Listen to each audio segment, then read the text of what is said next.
Hey, brilliant body. I'm Ali Mazet, a body based practitioner for over 40 years. I created this podcast as a space to explore what it means to be rather than have a body. Together with my incredible guests, pioneers, body masters, and trailblazers, we'll challenge old paradigms and expand the meaning and experience of intelligence through the lens of the body. Whether you feel adrift or overwhelmed as a body due to pain, conditioning, or a lack of education and guidance, or you already feel at home as a body but want to deepen your awareness, pleasure, and communion, this podcast is for you. Be sure to check out the show notes of each episode for gifts, resources, definitions, photos, and tools shared by each of our guests to help you take action in exploring your own body brilliance. So let's reclaim and celebrate the brilliance of being bodies together. My next brilliant and delightful guest, Rachel Scott, combines thousands of hours of teacher training experience with her academic expertise to help yoga teachers and studios create transformational educational experiences. She supports students, teachers, and trainers to share their passion, find their voice, and inspire others. In addition to authoring 5 books, she's written for Yoga International, Yoga U Online, and the Huffington Post, and exuberantly shares her knowledge through her coaching, YouTube channel, online courses, free online classes, and today with us for the Brilliant Body podcast. And as you'll hear, Rachel is so much fun to be with. I got to meet her in person once so far when she and her amazing partner, Gil Headley, the integral anatomist, were moving across California and the country on this phenomenal expose of the nervous system of the human form called the Nerve Tour. I've been with Rachel online before and since many times, but it's never been just the two of us having a conversation. So it was all the more fun just to get Rachel to myself and now getting to share her with you. So here we go. Rachel, Hello. How are you? I'm happy to see you. It's been too long, and I'm so excited we're finally doing this. Oh, yay! Yay! So, guess what? I didn't What? know you're an authoress and you've written all these Oh, books. I didn't yeah. know that you had a book about dating, yoga and dating. Oh, I yeah. just listened I to sure a do. podcast with you speaking about that particular book, Head Over Oh, Heels, which yes, that is book. another thing. And so you have all these expertise that are relevant to and predicated on the intelligence of the body. So I Yeah. am so excited to just have this conversation to just let it take us where it goes.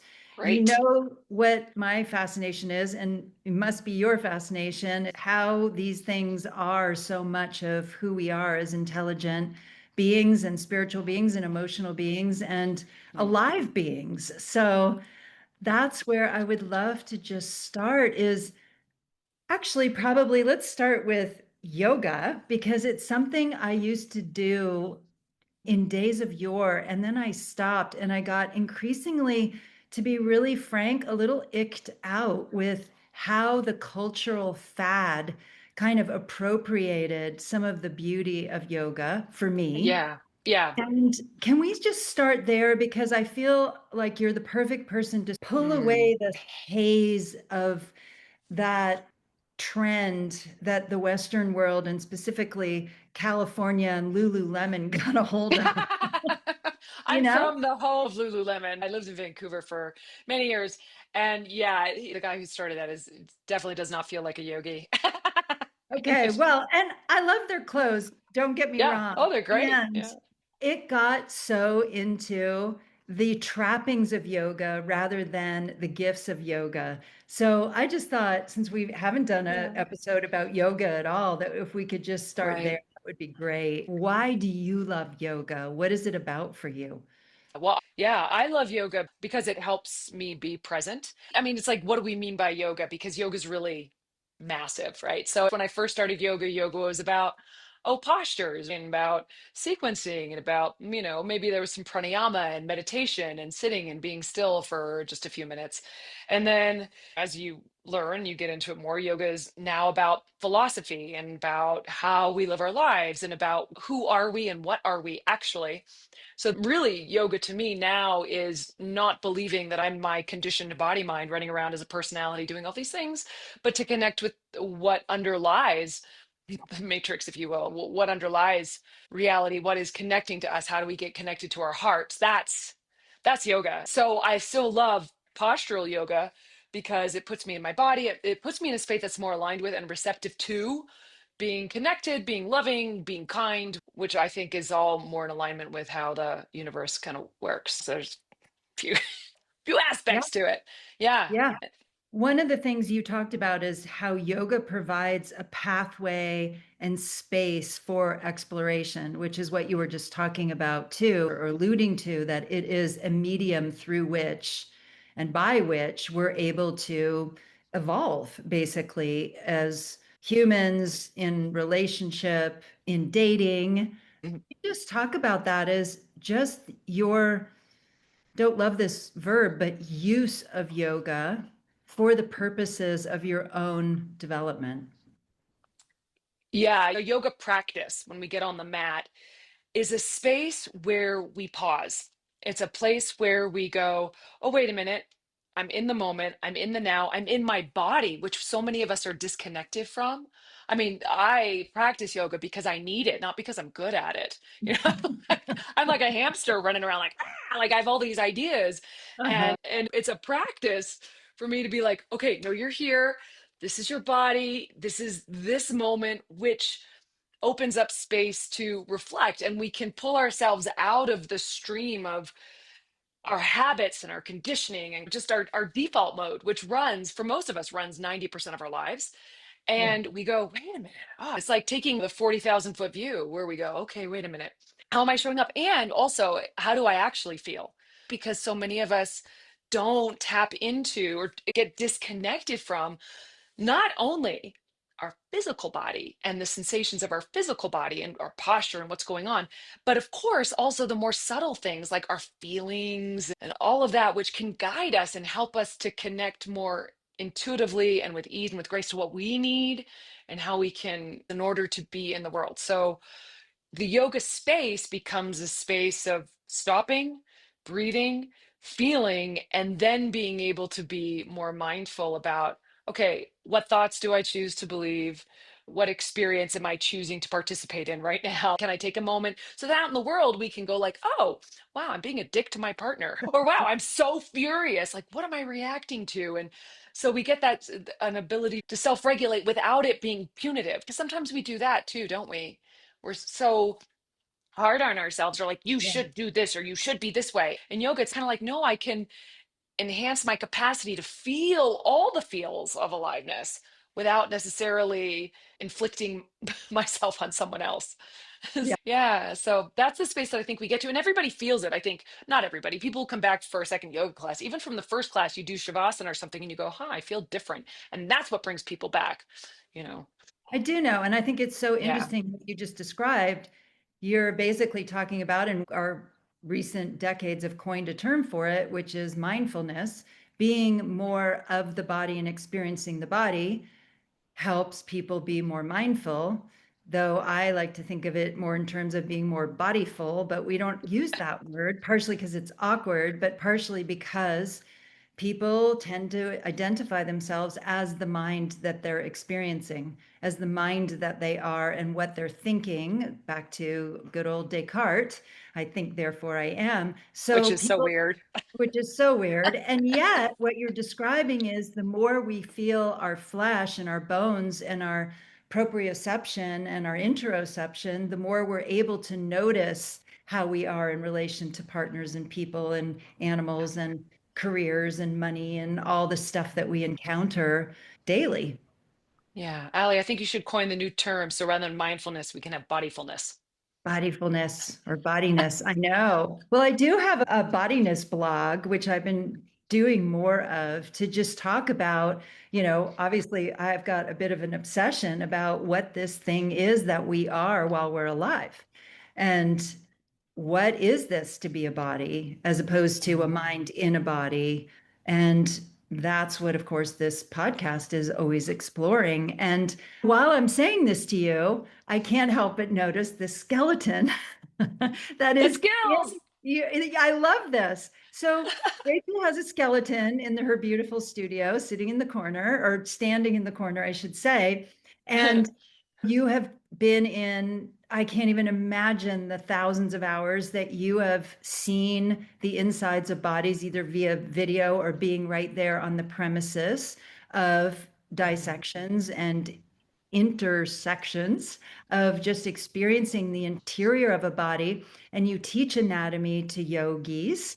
And I would love for you to talk about that too, like how much that's afforded you to understand and literally experience sensationally yourself as a body because you so intimately know the anatomy from the Ah. inside out. It's funny, Allie. This is actually Gil's Mr. Bones. So I snagged it from him because I was Oh, teaching nice. anatomy online. And I have a skeleton, but it's disarticulated. So he's like, "Where's Mr. Bones?" I was like, "He's with me now. He's with me now." So I've been very blessed to have a tactile experience of anatomy. I took two courses with Gil Headley back in 2012. He's my partner now, but 2012 and 2013. And then when he became my partner 2019, then I was in the lab a lot assisting him with a lot of his projects, and also once a year or whatever trying to take one of his courses as a student because they're so inspiring and beautiful. And although I might honestly, what I get out of studying anatomy, especially with Gil, isn't really the names and the functions and the forms, because at some point it's so much, it's so complicated, it's so rich that if I take any new information or if Gil shows me videos or I'm helping him in the lab, really what I get out of it is just being gobsmacked by the mystery. Yeah, Because yeah, as a sense of awareness, I have some perception of what's going on in my body, but yeah. honestly, like I don't have any idea how this all works or the mysterious miracle that happens for all of us each and every day to have all of this going on. So mostly that's my takeaway from anatomy is just wow.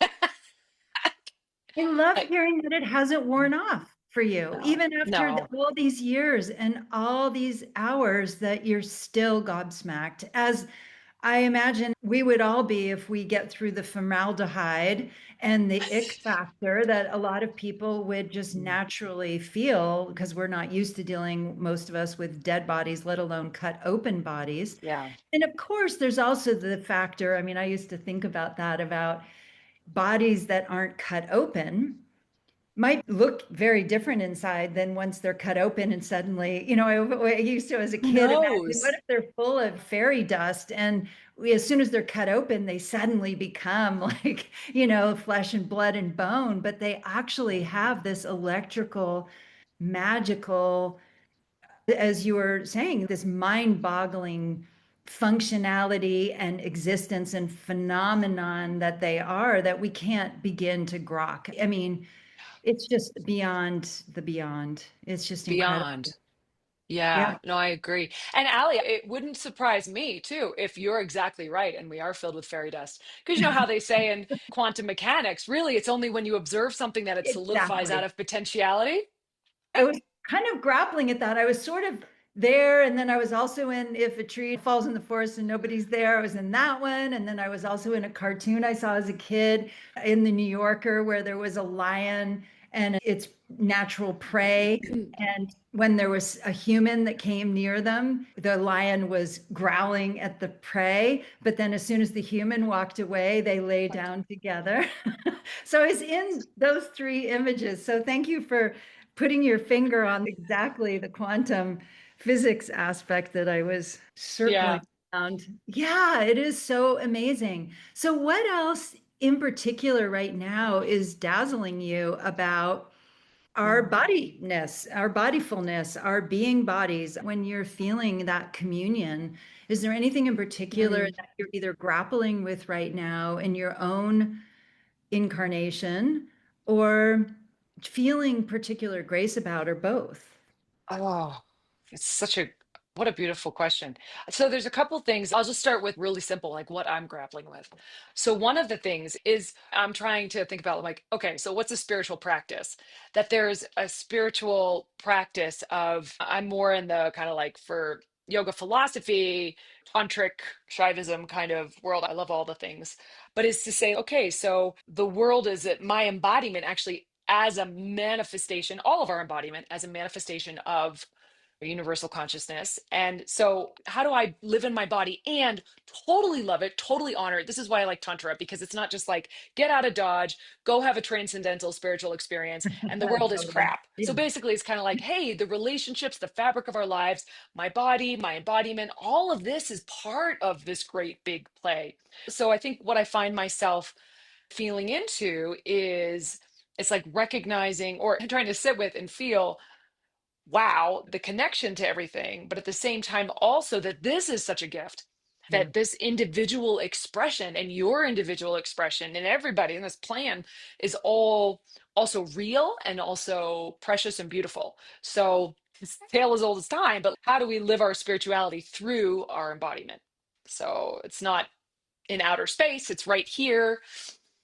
So that's one thing I'm thinking about. And for me, one of the Mhm. practices I'm doing, it sounds like airy fairy, but it's like I'm just trying to be still more because you know how it is. You get out there in the world, and I'm sure a lot of your listeners would understand, like in our culture, we're so busy, we're so productive, so Yeah. many to-do lists. I've lived like that for the last 40 years. I will Yeah. be a good person if I get stuff done. And now I'm like trying to put a little wedge, which is funny. I'm a yoga teacher, right? You think that I'd be like all, but no, I'm like trying to put like a wedge in my own thing by just being still and watching the world and more importantly feeling because it's not out there in here, it's like all of it. So I feel my body and look at the world and feel the sensations and notice my thoughts and notice how beautiful the mountains are, just giving space to just be in your body and feel and take this crazy world in. That's one of my current practices now, is just to stop, just stop, go sit outside and just sit there for 10 minutes. And it's really it's like a relief. It's like this, oh wow, it's refilling a tank I didn't know needed replenished, I guess. Yeah. Yeah. And I think a lot of folks, we can make our yoga practice like something again that we just add to our to-do list. And I've certainly done that where it's like, oh yeah, I'm gonna take out the garbage, I'm gonna whatever, call my mother, and then I'm gonna do my yoga practice and I check it off my list and then I've had a good day, you know. That's totally beautiful and great. It's on the map, but to experiencing it as a place where we can reconnect to something that's more fundamental, I think would be an invitation for me too. I say the things I need to hear to reconnect Yeah. to practice as a place to ground ourselves in that beautiful awareness or that just sense of being alive and being, which underlies everything we do, but can get lost when we pile all of our stuff on top of it. I'm smiling and I'm also feeling misty listening to you because, of course, I identify with whatever you're saying because I also was infected and inspired by the same bug that productivity is so integral to value. And that's in terms of, self-worth and all of that, but it's also in terms of contributing. And I don't know you well, but it is clear to me that you have a deep desire and value to contribute. And you're so intelligent and you're so fast. It's clear you have a very fast mind. You wouldn't have been able to accomplish all the things you've accomplished because you have multiple expertise. And you also look so much younger than you are that it makes me think that your sense of time, your biological time, is probably different than a lot of people's. What That's do you interesting. think? That's so fun. Well, thank you. Gil and I talk about this a lot because we have very different rates of Yeah. Pace. movement. Yeah. Yeah, Gil is he's slow and deep, Yeah. and I'm very fast. I'm fast and up here, and then it takes for me the being still and the getting quiet and settling down. That's the work for me. Whereas for him, he already has that stateliness about the way he works. So it's very funny. We talk about it a lot. I think this goes to relationships. I know I'm sort of taking a tangent, but No, go when there. I was going that way too. Is the complementarity, complementary, what's the word? Complement, yeah. You know what I mean? Complementariness? I don't know. Yeah. Yeah, something like that. Like, obviously, you guys are balancing each other, which at best would be so growthful and Mm, healing, but at worst would probably be clashy sometimes. Like, slow down or totally. speed up, dude, or whatever it is. We've had both moments for sure, Yeah, Allie, I especially bet. on the I bet. tour when we were in close proximity. He'd be Yeah. like, slow down. And I'd be like, "Ah." Anyways, so I think that relationship comes from not trying to make someone else like us. Yeah. Because it tends to be what makes us feel safe. We gravitate to people who have similar value systems and conditioning and stuff like that because that feels familiar. And we go like, oh, I'm okay because they're like me. Totally normal to like that, to enjoy that. And I think that we can expand ourselves to then be open to people and to honor how they are a unique expression of, we could say, the goddess or the universe, that they are this really unique thing, and to appreciate that. And then we notice, of course, when I'm like, why is he taking so long? I can go like, okay, that's me. And there's that self-reflection moment. Or when he's like, wow, she was so fast, same thing. So maturity is cultivating our ability to want to appreciate all the diversity and the different expressions that come out of everybody. And then also to be self aware enough to notice when our own agenda is getting in the way of that appreciation. And so we can go, okay, I'm just feeling anxious, triggered, angry, whatever it might be. For me, it's usually anxiety that creates that impatience or that kind of persona to come out. And that's growth, and that's relationship, is when we can appreciate the other person for exactly who they are rather than who we need them to be for us to feel okay. And if we can do that in our relationship, I mean, good Lord, what if we could do that with the world and all those people out Yeah. there who have all those different ideas than we have, that we want to go like, and instead go like, all right, okay, create room. Difference and compatibility. It's a good segue to talk a bit about dating and yoga lending insight and guidance to how to do that better. But I want to loop back around to a few things you said and we started to talk about, which is somatic time, and that it is so different for different people. And Mm. I'm finding as I'm getting older, the less I need people to fill in the gaps. And you talked about this in the podcast episode I listened to. You guys were talking about filling in our deficiencies and choosing people based on what we are lacking, which I think is so fascinating. I spent several years in a relationship with somebody that was kind of like an alter ego at best. And was sort of the masculine manifestation of who I thought I would want to be in the world, adventure, living in Africa and feeling safe in environments that I would want to feel safe in, et cetera, et cetera. And unfortunately, the cost of that was also dealing with a rogue at worst in a variety of different ways. And I'll spare everybody the painful details. But I think that's so interesting how we can live out aspects of ourselves through other people, grow aspects of ourselves with other people, or just accept that we're missing certain aspects of ourselves that may never be able to really mesh with another person. So that's one thing I wanted to just see what you think about Mm. that. Yeah, as you were speaking about that relationship, it reminded me of a relationship that I was involved in with this person, this guy who really seemed to have something that I wanted. Yeah. And it was so painful Mm. because I really felt like if he liked me and approved of me, then somehow I would have the thing that I wanted. I was like, oh, and it was not great. And he could feel that too. He could feel like she wants something from me that's not really about, it wasn't really about him, really who he was. And anyway, so that was not great. But so I think it's one thing to be inspired. And so maybe we can pay attention to those desires and yearnings and say, like, oh, wow, okay, I really yearn for that. And then we can practice the discrimination of, is that something I really want for me? So that we start to get becoming a little bit more thoughtful about, it's like reparenting ourselves. And what are the missing pieces that I'm feeling? To also recognize that we're absolutely perfect and beautiful and an expression of everything. This is also the paradox, right? You're amazing. We're amazing exactly as we are, with all those longings and all those feelings of incompleteness and all those anxieties and all those, all of that. Beautiful. That's how the universe is expressing. It's wonderful. And at the same time, I'd like to improve some things. So Yeah. Yeah. Yeah. our minds are so bad with paradox, but paradox is where the universe lives. She's like, Right on. I love the Yeah. paradox. That's it. So it would have been great in that moment if rather than feeling like such a rejection of myself, which of course is just me judging myself for those things that I hadn't cultivated, if I could have gone like, wow, okay, I really, I want that. And so that we're not trying to find people to fill in these holes. Also, they're just holes in our conditioning. It's not holes in who we are. Fundamentally, we're fine, but we develop these conditioned personas that kind of feel lack in all these different spaces. And so part of our work is to connect to the ground of being, which is always whole and wonderful and present and free. And then also our worldly work is to go like, all right, my I really want that for myself. And how can I either heal this or maybe I need to go out and get it and then be like, all right, I got the thing. So yeah, but I think if we can see maybe those yearnings as information rather than a call to necessarily go get them, then Yeah, we I can learn love from that. And it. also to notice that the cost might be too high to Mm. gain either those qualities or those aspects of identity.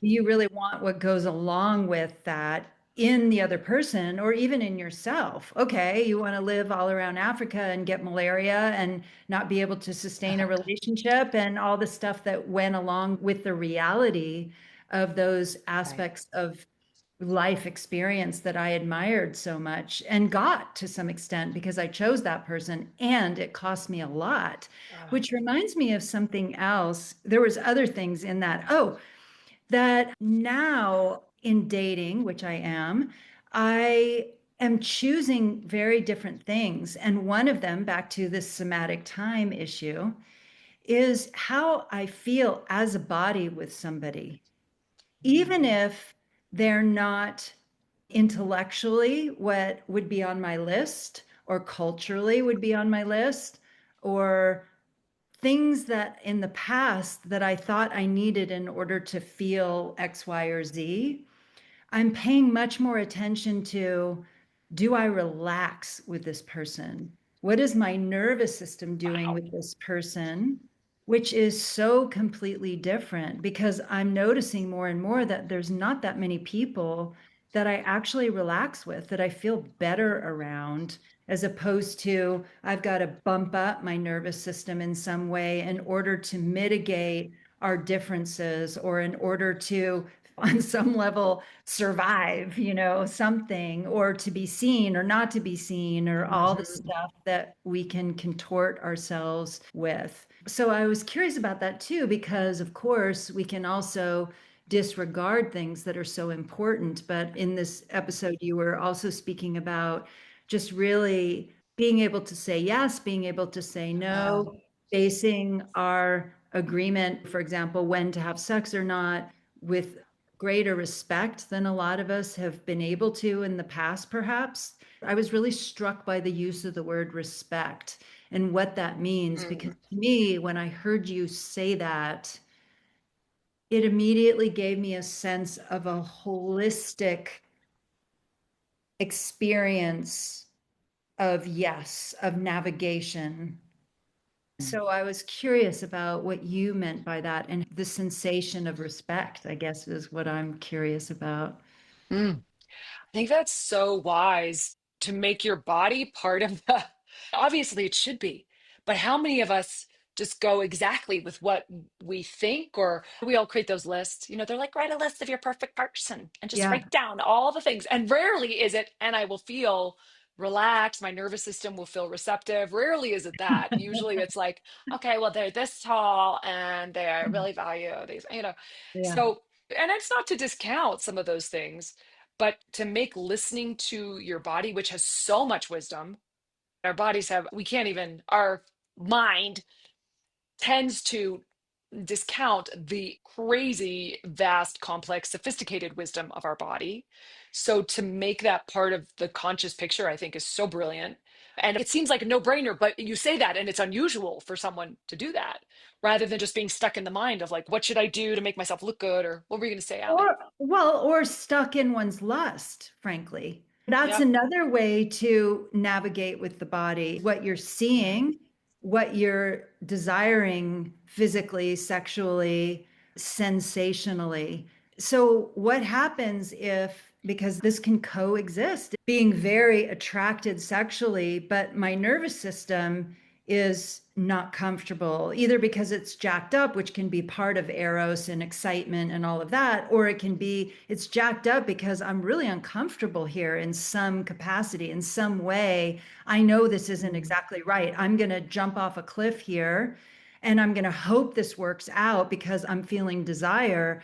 And yet the information there is being yeah. misread by other aspects of the body. So just like the mind Mm, can be very difficult to interpret because it's endless what the mind can come up with. ah, The body is also can be quite complex with how to really live by the information and then the intelligence, or as you say, the wisdom that it's offering. mm. And I think there's nothing wrong with patience. And that isn't to say that you go on a date with somebody, you meet them, you have sex with them immediately. It could go great. Like I know marriage is based on that. And yet, at least for my system, and perhaps for others who are listening too, it's helpful to wait until there's enough time for all of the systems to pipe in and go like, how do we Mm, feel? So my mind has the time to filter through its own bullshit because it could go either way. It could yeah. justify anything. So it has time to calm down. Lust has a time to have its space. And then, as you say, like the deeper listening of, do I feel safe? Like, really is kind of what that is. Do Yeah. I feel safe rather than performative or whatever that might Yeah. be? Yeah. Yeah. And sometimes it just takes longer. We live in a world where I think we get so many conflicting messages around sex, so much that we have to create our own internal choices and logic that feel right to us. And I think it's going to be different for everybody. Maybe some people move quickly through some of those decision points, and maybe some of us need a longer period of time. And there's no wrong answer to that. I'm going to come back to the notion of somatic time, though, because as I'm listening to you, when you said the word patience, which I am not good at, by the way, you might have seen my ears swivel because our sense of time can be so inextricably related to our sense of safety, to our sense of, is it okay if it takes me longer? Am I going to be judged or rejected if I wait? Is this person going to give up on me if I Yeah. take weeks or months? Not just in a sexual context, but to get a project done or to get whatever. Of course, we have things called deadlines. And yet, I know for myself that that sense of time and urgency, let's call it urgency, and instant gratification is another term we use for it, can be so related to that sense of scarcity in time continuing in any given relationship. And I know that that operates a lot in me. Again, another aspect of my bodily experience that isn't necessarily conscious all the time of what is urging me on. Is it being just fully lustful, or is it that some part of me is panicked that I won't Mm. get enough time with this person to let it unfold? Mm. I think maybe this is just part of the wonderful game where we can't see all of the pieces and we don't always know what the right answer is. I have a little Shiva sculpture over there, and I love the Shiva. It's the five acts, and I'm reminded of this too because and take great comfort in this particular sculpture. In fact, maybe I'll just go grab it. I'll bring him over so you can see him. Here it is. Right, so Oh, there's yeah. Shiva. Huh? Yay. Yep. And the five acts are creation, sustaining. So things begin, things sustain. So that's like defining all of everything that happens everywhere. But the other two acts are concealment and revelation. Hmm. And why I love that is because they're going like, you know what? You're not going to see everything all the time. We're going to be blindsided. We're going to not be able to see through our own stuff. We're going to forget our real connections. Like part of the game of embodiment is that we don't get to be omnipotent. We don't get to have all the answers, even to ourselves. So I've made plenty of, in hindsight, bad choices that felt really right at the time. But it's like, this feels right enough that I do this thing, and then afterwards I'm like, oh, Yeah. maybe that didn't feel so good. But in the we can't. So part of the game is that we can't always see it, and sometimes you don't know. Like Gil will talk about, sometimes you don't know a boundary's there until you cross it. So Yeah. sometimes part of it is that we do it and then we're like, oh, okay. And the challenge too is that those boundaries change. With this person, my boundary might be over here. And then Yeah. with this person, it's here and we don't know. So I love that there's concealment and revelation as part of this because it just is a reminder to me. It's like, oh, it's okay. You're not supposed to see. That's part of the game. Because if you could see, there wouldn't be any of this. We just like sit and be like, perfected beings or something. So I it's love hard how to much see. meaning you get from symbology, which is, of course, exactly why it was created. That's why we have statues and Mm, symbols and reminders of things, because there's people like you and hopefully like me that just take that as a talisman, and it opens yeah. this whole portal to all this growth and understanding and wisdom. So thank you for just translating this physical object that's this Mm, incarnation of some artist who created this and somehow brings forth and reminds us. It's like a port key of this yeah. goddess energy that understood all these things, that spirituality understands how to encode in these different rituals and symbols and all this stuff to hopefully remind us of how to proceed.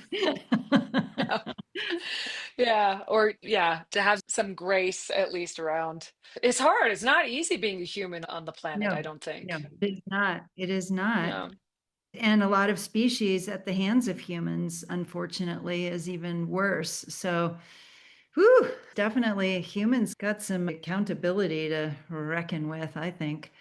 I Yeah. want to ask you more about historically, but also it sounds like in your own personal journey of that transition from the transcendental or the transcendence model of yoga to the more tantric model or practice of yoga. And do you know what was going on in the East in order to help support that evolution? Hmm. Was it a revolution? Was it a quiet thing? Were people imprisoned for this? How radical was that? Or did it happen over Hmm. hundreds or even thousands of years that people started to recognize, wait a minute, I know life is rough on planet Earth, so I just want to go Hmm. beyond it, whether that's in yogic traditions or Christianity for that matter, or Islam. I'm going to look Hmm. forward to what happens on the other side because it's so rough here, as opposed to, wait, let's experience what this is while we have it, to be Hmm. these physical forms that can experience not just all the physical sensations, but the profound energetic and spiritual opportunity that all this physical experience gives us. I will apologize right now to all of my yoga history philosophy teachers. I hope that I do justice and just It's know a that I'm big not, question, Rachel. I yeah, apologize for putting no, I love it. I love okay. it. So I'll do my best because this is actually one of my favorite topics, but I'm certainly not. There are scholars out there who are amazing. Like I would refer people to Christopher Harish Wallace, Carlos Pomeda. They're two amazing, very learned people that I've learned from. Okay, we'll get Um, those links and put them in the oh notes. yeah. Oh yeah, yeah, yeah. They're great. Okay. So as with many spiritual schools of thought, the question sort of starts from why am I suffering? And so, if we are looking at the history of Hinduism, it started with the Vedas, which were rituals where people would, like let's think more, a little bit more shamanistic fire sacrifices, like let's keep the natural order of things going. So let's pray to the gods, fire, sun, all of that stuff. Let's do these rituals so that the crops grow and we get a good afterlife. And so there's this idea of karma, so this cycle of cause and effect. And then as time went on, and this is probably, we're talking like, 1000 BC. And I'm sure there was eons of history before that, but this is kind of where we start having an idea of what happened. Then we start to see that rather than participate in this, Wim Bryant, also another great scholar, calls it the gimme gimme culture. It's kind of like, I'm going to give something to the gods. I'm going to get something back. And we do this a lot. We pray when we need stuff, not Mhm, because we desire a connection with God, perhaps all the mhm. time. So that gimme gimme culture, some people were like, I don't know, this isn't doing it for me. And so there was a group of people, ascetics, renunciants, they were called shramanas, to exert. They went off kind of into the forest. This is a big theme in India. You go to the forest, go to the forest, and you leave society and go on these kind of adventures. And out of this emerged this wisdom of meditation.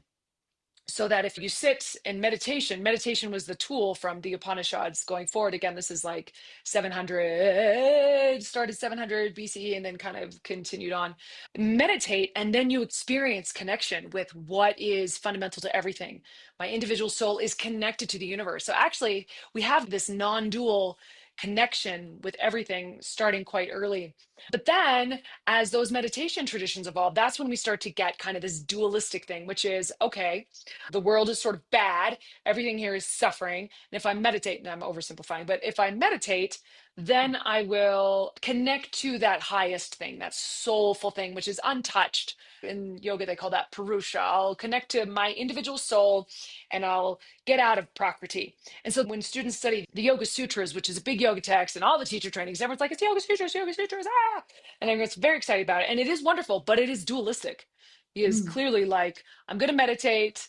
And so there's a disregard. And this was designed for people who would go out into the woods and meditate and leave society and not be involved. And then we have an emergence. And part of it could have been like a social rebellion, too, where you're kind of like, well, if everyone goes off into the forest, who's going to have babies? Like it's a problem. And so we start to see in the Bhagavad Gita, we see some different ideas. And so the Bhagavad Gita, we're thinking like 200 BCE, 200 CE, kind of like time of Christ overlying that, where Krishna is like, okay, yes, you can meditate, great, no problem. But you could also, you must act. So here's an idea of, can I just not act? Can I not generate karma, harm? Can I just be in this transcendental state? And Krishna's like, no, baby, you can't. You cannot.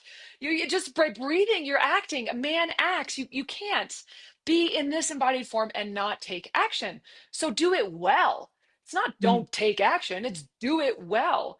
Do the thing to the best of your ability, let go of the results. You're responsible for the actions, but not the fruits of your actions. That's skillfulness. And to not be attached to all of your desires, but to do your duty, to do the highest act that you can.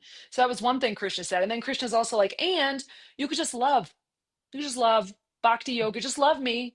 Make every act a devotion to me. And this is, I think, what we also see in Christianity, where we mm, see a religion of love, like Jesus is love.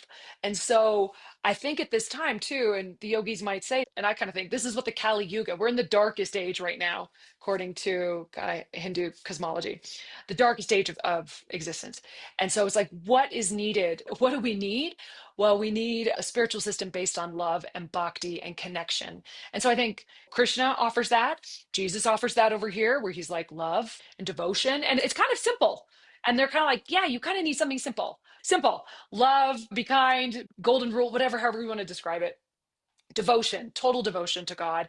Through your love of God, love all those little things around you. Through the love of the things around you, I love my cat, I love my dog, I love my friend. Through that, let yourself expand that love to the whole world. And I think that's beautiful. And then Tantra comes in after that, and elements of Tantra were not mainstream. There were some left-handed practices which were kind of like, whoa, that's over there. So Tantra in some ways got a bad rap.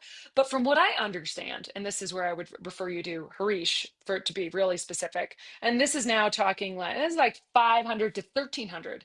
And Tantra really spread everywhere, much more than we thought, but they're just really beginning to reclaim these texts and interpret them. And it's a very sophisticated, beautiful philosophical school that has lots of different branches, lots of different families, if you will, some dual and some non-dual. I think we're most familiar with now is like Shaiva Tantra in the north, where it is a reclamation, basically that your body is the body of it. It is the goddess, and the mm, goddess. If you could see things from the highest point of view, you would see that everything that is manifest is actually just the universe loving itself so much that it creates this.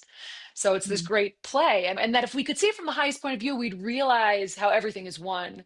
If you like quantum, I always think about it as the Big Bang, that there's this mm. singularity of matter, energy, consciousness that for some reason decided consciousness decided, it was like, hey, you know what, this is great, but it's all kind of boring because I'm just kind of one thing, let's see what happens. Right. And then limited itself in its omniscience, like it limited itself through the laws of physics, through time, through the creation of time, so that it could experience the myriad of forms that it is still experiencing. It is unfolding. And so that nothing is ever separated from that initial thing. It's just we are all experiencing ourselves from these different vantage points, but of the one. So then Tantra kind of fell apart because I think it was the Mughal invasions and Tantra was sort of state supported and then it lost that funding and kind of went underground. And so that's why we kind of lost track of it. But elements of it reemerged in Hatha yoga and then modern yoga. And now we're seeing this through the work of the scholar Alexis Sanderson, who was I think at Oxford and really did so much work. Like apparently he's like the only person who could ever read all the literature because he just devoted his whole life to it. And through all of his extensive work and then the studentship of other scholars, we're starting to get to see more and more of these texts be revealed, which are, yeah, beautiful. Anyway, so there you go, history of yoga. I'm sending you this footage for you to put on whatever channel or whatever. That was magnificent. That was awesome. Oh, thank you, thank you. It's very fun. That was very cool. Like in a nutshell, that was fantastic. Thank you for all of that. Because it is so interesting. I love that you kept bringing in the dual and the non-dual and how the history of planet Earth has so much grappled with exactly the conflict between those two perceptions and experiences, or at least perceptions. I don't know if we can really experience ourselves as being split in the way that we conceptualize ourselves Mm. as, you know, and yet, wow, Yeah. we conceptualize the shit out of that one and cause all kinds of problems. You know, Allie, I look around just like my office, and if we just take a moment or close and you go, huh, okay, this is a real fabric. It's soft. I think it's cashmere. So I'm like, okay, so we had a creature who, their wool and stuff like that. And then someone had the idea to put this into like even how to make thread. And then someone had the idea of how to make a machine that could do this thread. And then someone had to figure out how to dye it. And then someone had to design it. And then someone had to make it. If we expand that thought experiment to everything, we are so interconnected. Yeah. It's like so interconnected. Everything is so interconnected. It's crazy. And yet we so easily become blind to how connected we are to everything around us and to all the people and the animals and the earth. Like somehow we feel like we're not part of the earth anymore when you just look at a tree and you're like, oh, like Gil, all of his work is that's in you. We are. And so you're so right. We create these concepts which are like, I'm independent. I'm like, I would have no clothes or no food. Ridiculous. Awesome. You're awesome.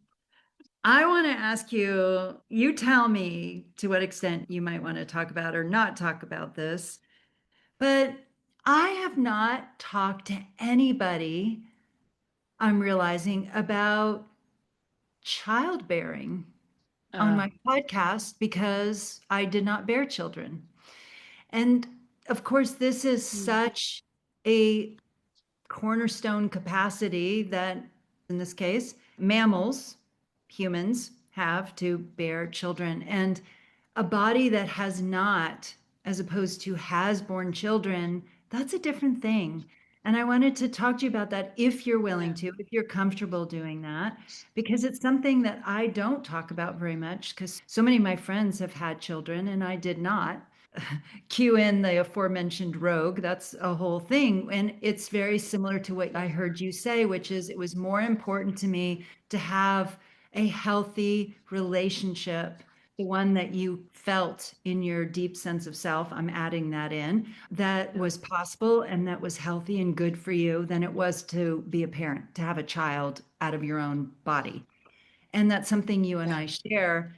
And I'm wondering, because that was so important to you to have a child nonetheless, you went to great lengths, went through fertility challenges and efforts and expense to see whether you could do that even on your own. Yeah. Would you be willing to just talk about that journey? Because again, it's such an integral part of being a body with a womb that may or may not conceive, may or may not be able to conceive, Mm, may or may not get pregnant and, push out some babies that then you spend the rest of your life, if you're lucky, raising. yeah. Or not lucky. I mean, at this point, I'm very glad I didn't have children, but it was something to go through to want them, not have them, still not have them, and get to a Yeah. point many years ago, actually, where I'm like, oh, I'm good with this. Yeah, I know. I think this is so valuable to talk about, Ali, especially because so many women grapple with this on both sides. I want them or I don't want them. And is that weird? Or women who really want them and then their bodies, for whatever reason, are not, it's not the right environment or they really struggle. And so, yeah, for me, and this is what kind of led to the Yogi's Guide to Dating book, is that I woke up out of a relationship with a human who I love. We're still besties, like we talked yesterday. So, a wonderful man, really clear he did not want children. And we sort of Mhm. ignored that because we just enjoyed each other's company so much. And we ignored that for a while. And then finally it was like, okay, and then I was sad. I was like 41, something like that. And I was like, I thought I'd have kids. I grew up in a family. It was like, I was obviously going to have children. Yeah. And it was devastating. And so I joined all these dating sites, all of them. Seriously, week. I was like, I'm going for I put my mind to it. We're productive people. We're going to do That's it. We're going to right. make a game plan, make it happen. So I joined all of these sites and went out on a lot of dates, which is where I kind of realized, oh my gosh, dating is the perfect place to put all of our yoga practices into practice. It's the perfect environment to really practice a lot. But then I was involved with another man, a wonderful man, but it was not right. Our communication just disintegrated. And that was really painful because I could feel like, oh my gosh, help me, Obi-Wan, you're my last hope. I was like, this is the last one. But I went out and finally I was kind of like, fuck it, I can't do it. This isn't right.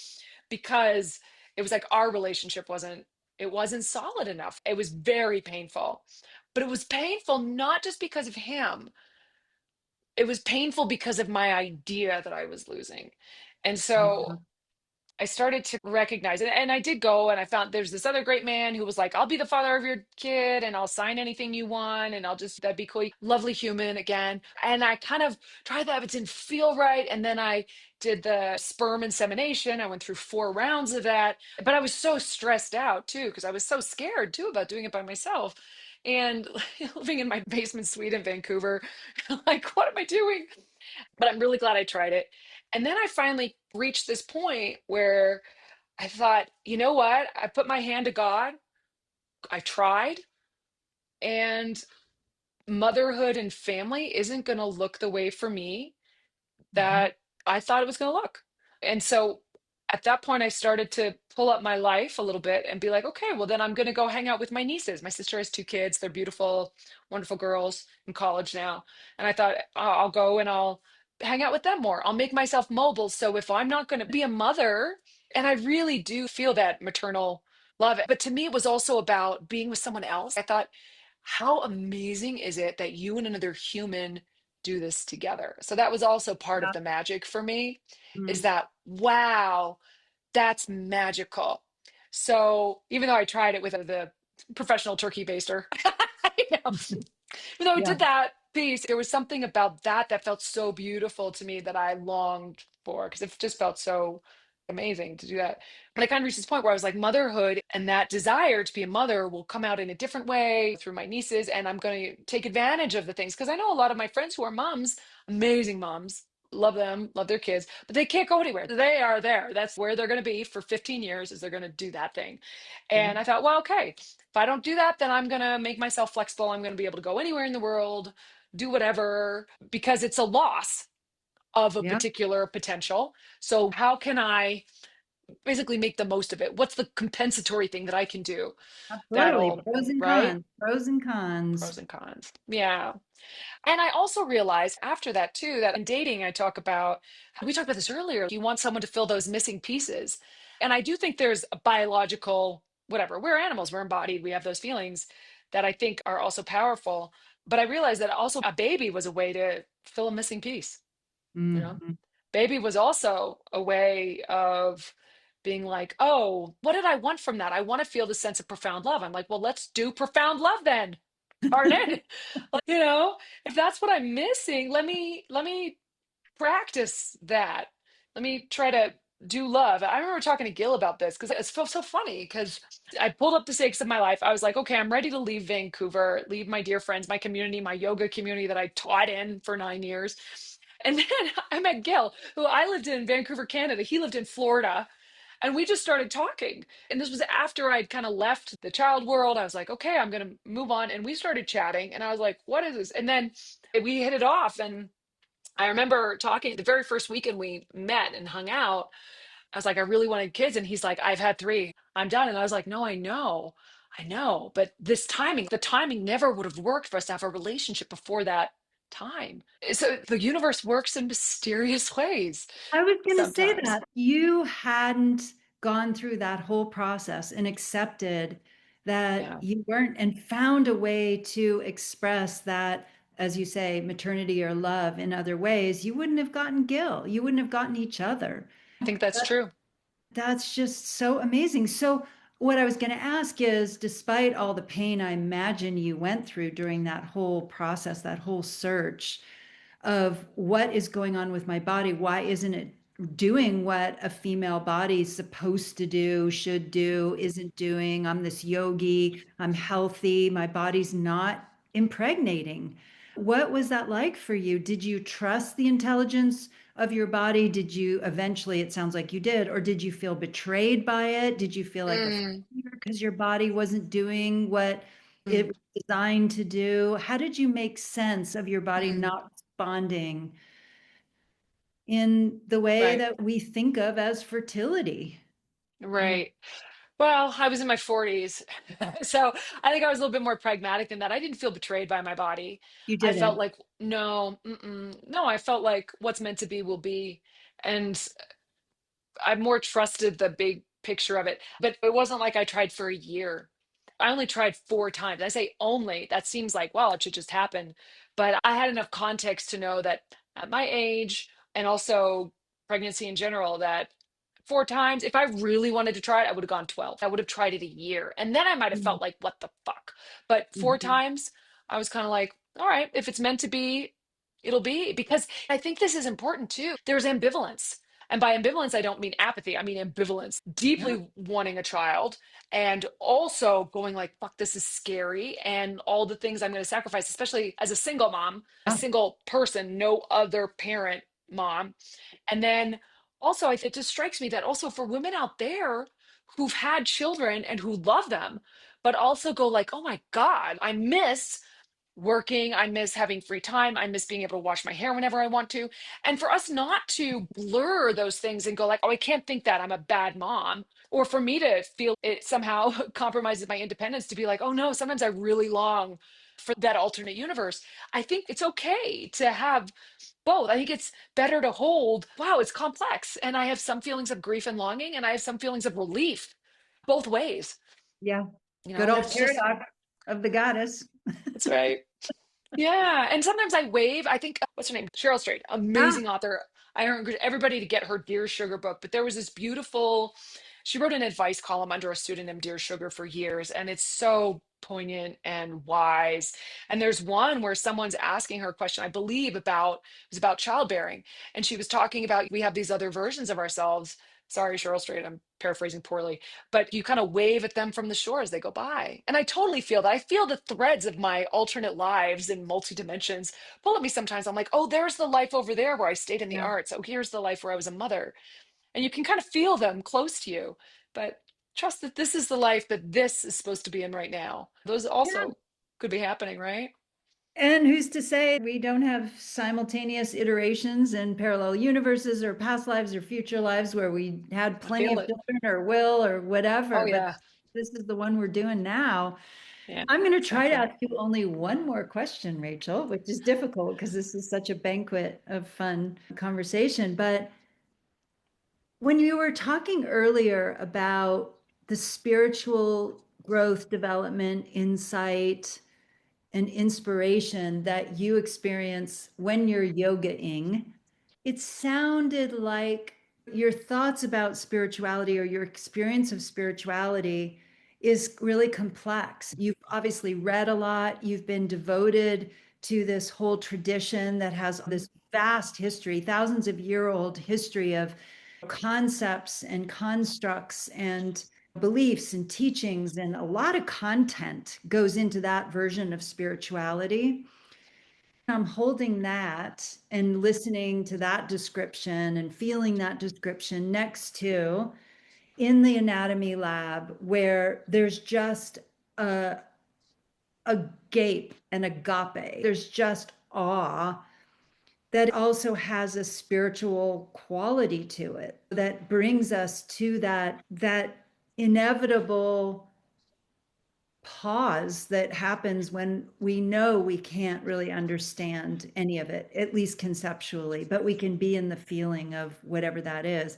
So it's just being with this interesting contrast of the conception of spirituality and all the ways that we try to teach ourselves how to be better humans and more loving and things that are Mm. very verbal, to put it simply, as opposed to just this sensational consciousness or inkling of the mystery that we inhabit. Mm. Just curious if you wanted to say anything about Mm. that. Yeah, I love it. I think that all those concepts, like yoga history concepts, reading spiritual books, that's really a way to realign our mind, our conditioning, with something that is more fundamental and more real and more true. So I think that it's easier to experience that state of agape, of wonderment, of awe, of gobsmackedness, of connection. I think for some of us who are hamster brained, that reading some of these things and in trying to take in that wisdom with my mind is helpful just because my mind races around. So it's helpful for it to have better stories, basically, if you will.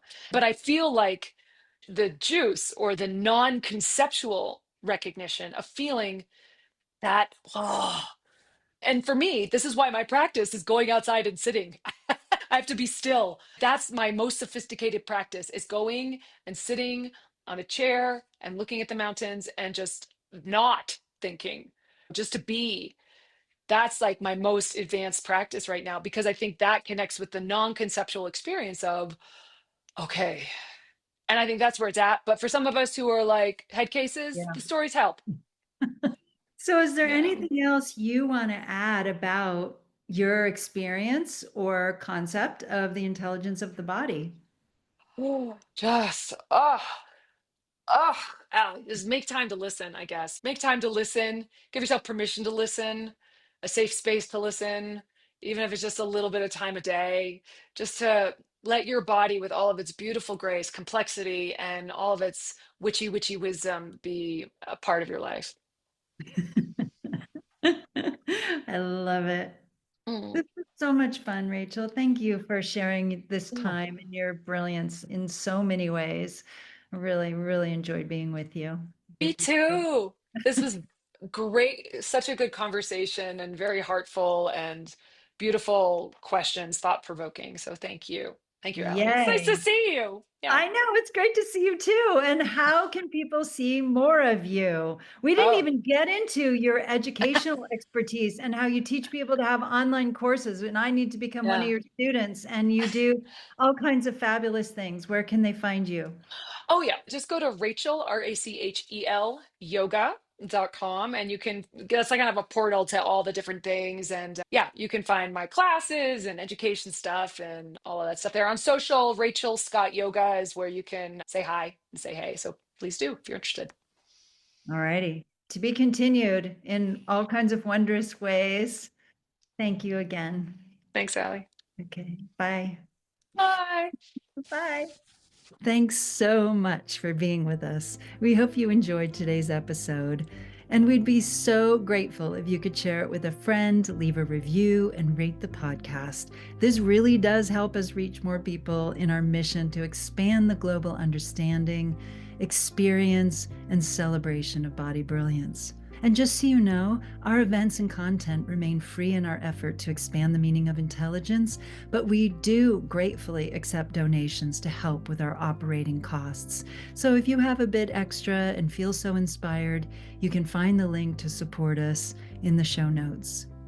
And while you're there, check out all the resources we've included to help you dive deeper into today's topics. You can also visit www.thebrilliantbodypodcast.com for a complete list of episodes, body meditations, and many more brilliant things. And if you're curious to explore how I work with clients and students to reclaim body brilliance, Visit my website at www.alimezey.com. And lastly, a huge hearty thank you to my co-producer and co-editor, the brilliant Florence Popoff, and to Blair, Mr. One-Man Band Wilson, for our theme music. Until next time, stay curious, stay connected, stay loving, and reclaim your brilliant body.